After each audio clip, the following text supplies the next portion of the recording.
Let me check my records.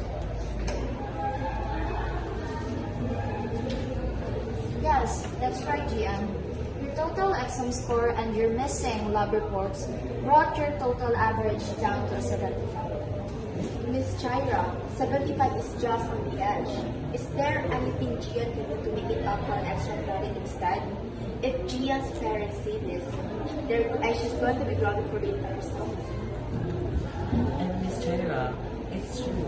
Gian has been so overwhelmed lately that she's been barely eating or sleeping. I know that that has passed, but grounding her for a whole summer is way too harsh. Is there really no mercy to just to 5 points? Everyone, the grading period ended yesterday. And I also gave extra credits 2 weeks ago that you chose not to complete. Miss Chaira, please.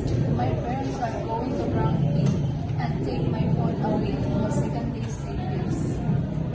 Yes, please, Miss Chaira. Gian has been so stressed lately and has been sleeping poorly.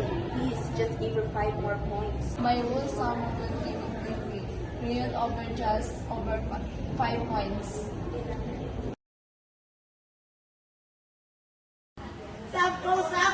Go, go! Push that, Sam, go, go! Go, let's go, Sam, let's go! Let's go!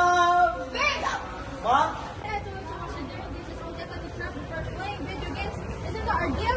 Mom, please don't get mad at me. I had the most terrible day of my life. Our math teacher gave us surprise donkeys. I got tripped in the gym class and a terrible headache right now. Mom, go easy with Victor Day. School was pretty chaotic and everyone was mean in the class.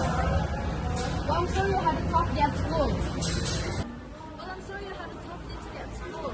But we had prayed that household chores needs to be finished before screen time. And the three of you have been playing video games for 3 hours.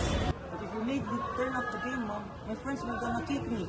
Vic has been feeling isolated today, Mom, and playing with his friends is the only way that makes him happy. Yes, Mom, Vic barely ate dinner because of that headache. For saying to do chores right now is just unfair. You're just going to ruin the one good part of my day, Mom.